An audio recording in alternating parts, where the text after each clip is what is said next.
Amy, I hope you can do something about the food. It's not very good. What do you mean it's not very good?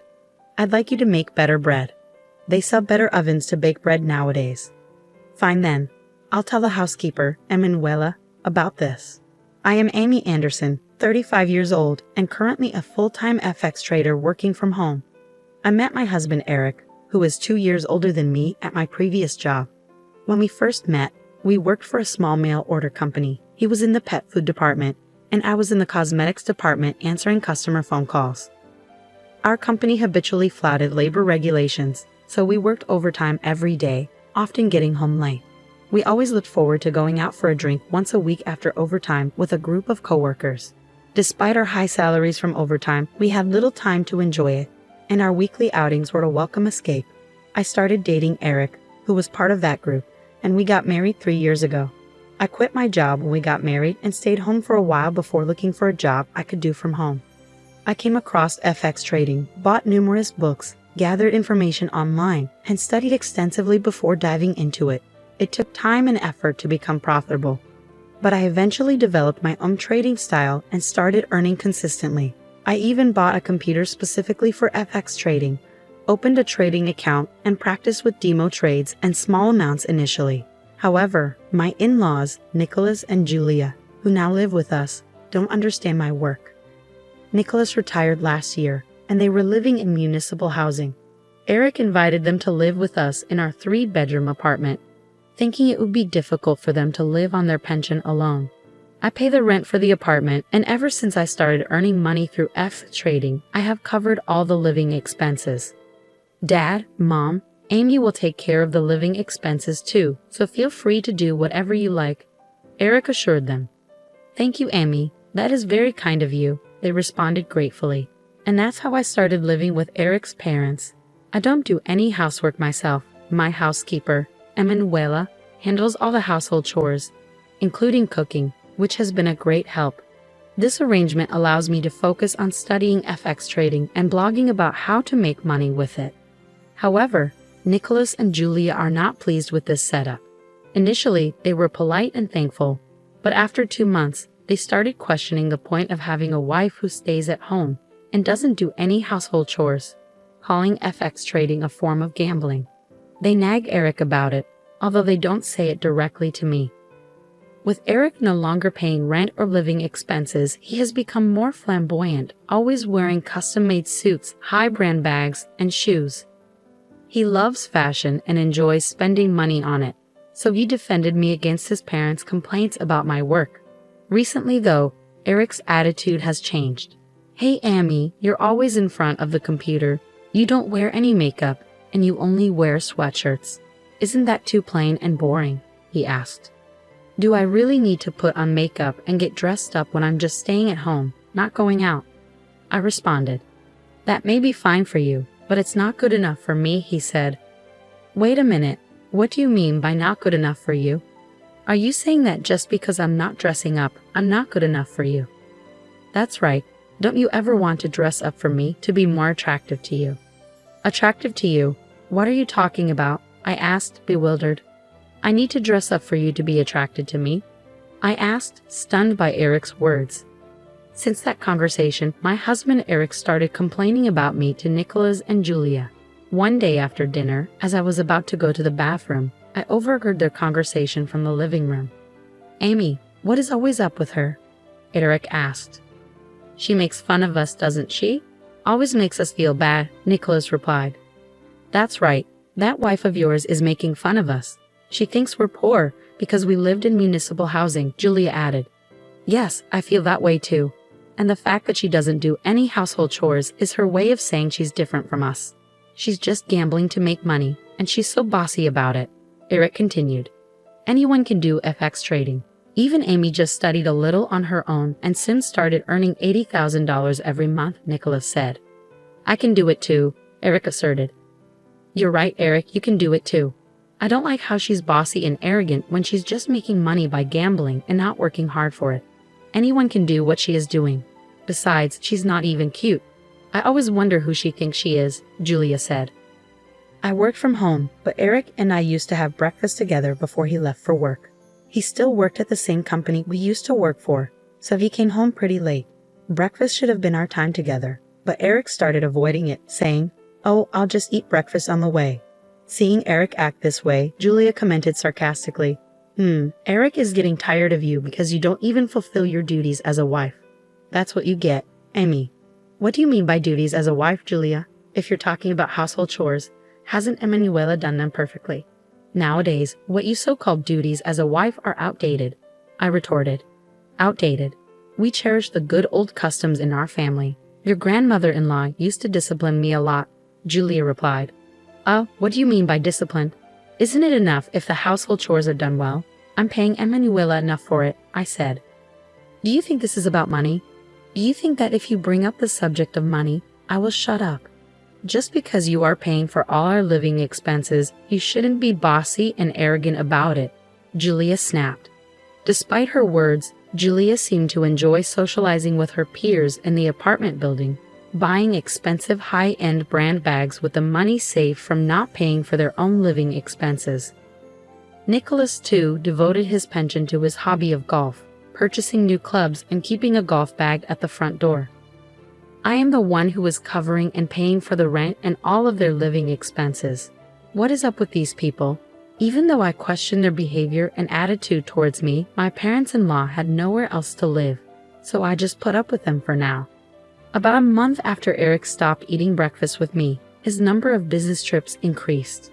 Eric said he was in charge of starting up a new department at the company and was thinking of importing LEDs from Korea, so his trips to Korea became more frequent.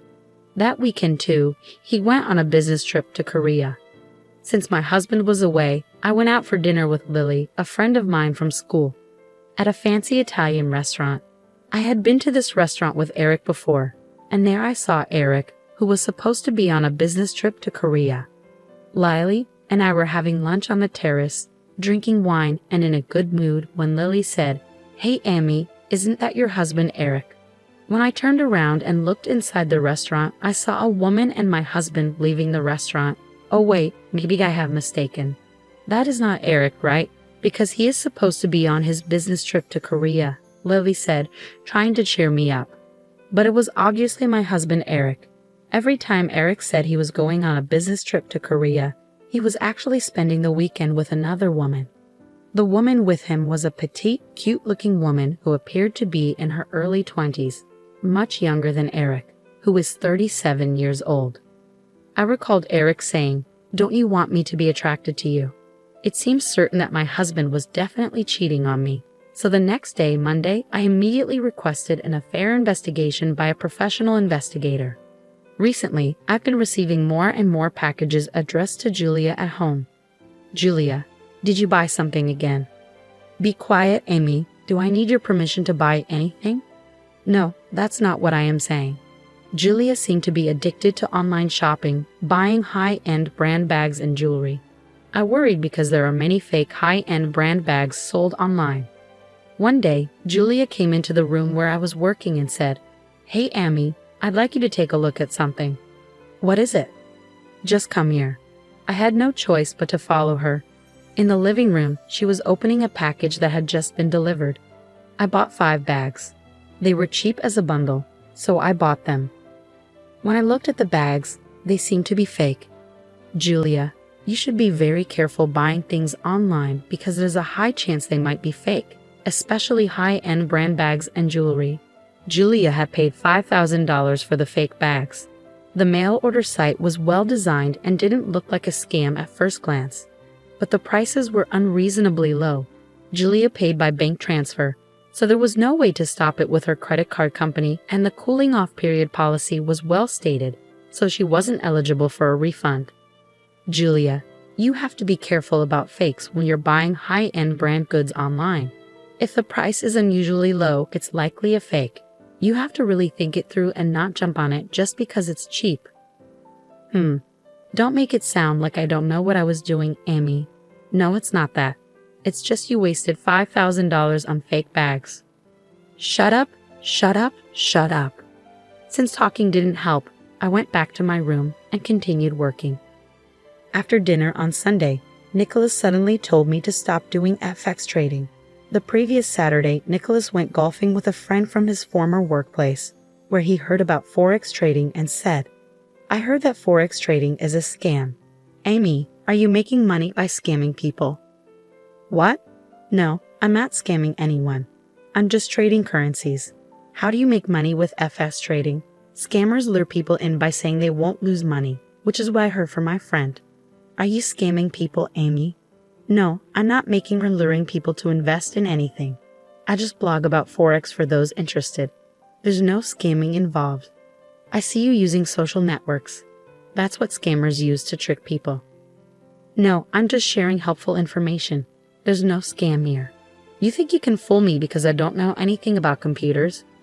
"No, I'm not fooling or scamming you. Dad thinks you're scamming because it seems too easy for you to make money, Amy." "It's not easy money, Eric. I've explained this many times. It's not that easy.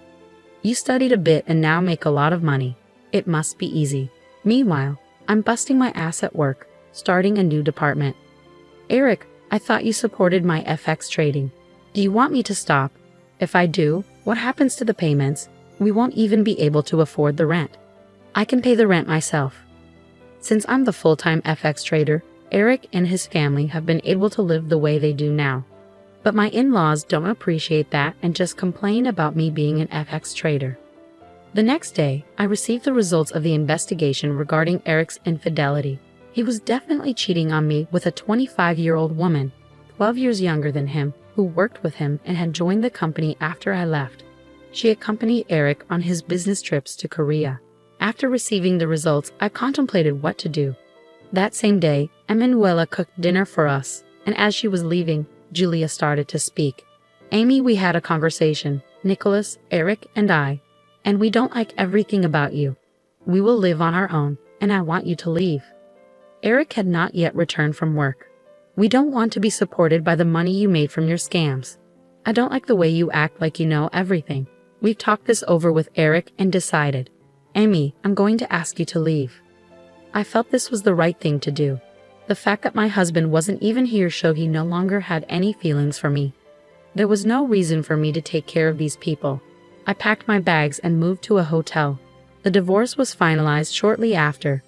Since I discovered Eric was cheating, I filed for alimony. I rented a one-bedroom apartment suitable for one person and moved in. I changed the lease of the apartment where I lived with Eric to his name.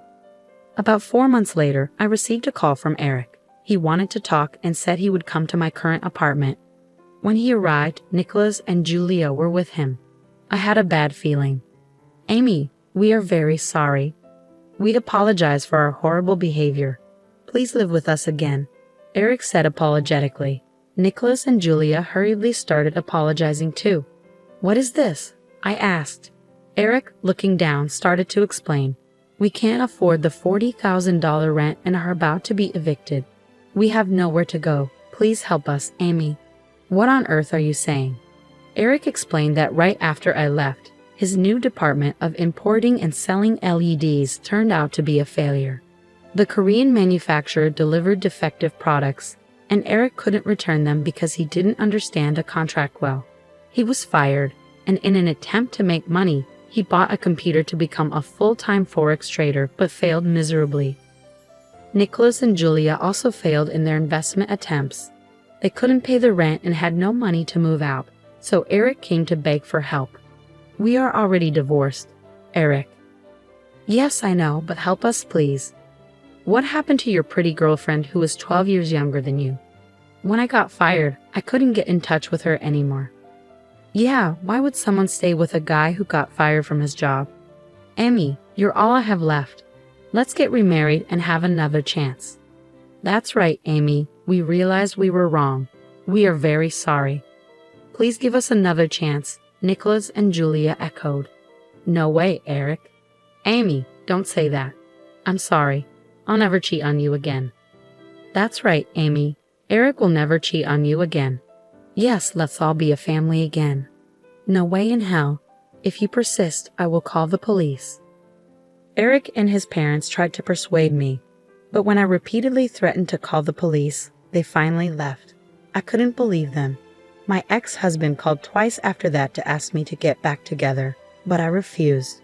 I don't know what happened to Eric, Nicholas, and Julia, nor do I care. After being home alone and working as a trader, I decided it was time to start dating again. When I told my friend Lily, she said she would introduce me to someone. I'm meeting Lily and her friend tomorrow. I am looking forward to it and my new beginning.